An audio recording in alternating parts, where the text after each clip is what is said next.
Ciao, bentornati sul mio canale Mano Libera Atelier di Barbara. Oggi vi mostro quali punti ho utilizzato per realizzare il mio maglione. In questo maglione ho utilizzato il punto costa 2 a 2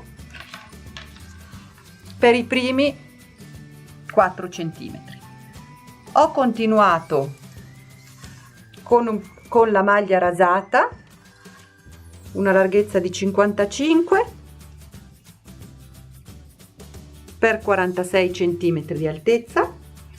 Ho continuato poi con una maglia costa 2,2 facendo delle diminuzioni. Il collo è fatto tutto con una maglia costa 2,2 e i lati sono rifiniti a legaccio. Questo è il davanti del maglione e il dietro esattamente allo stesso modo. È un maglione molto alla moda perché è completamente aperto laterale.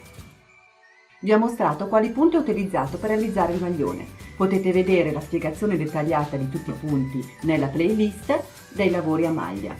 Seguitemi e lasciate un like se vi è piaciuto questo video. Ciao!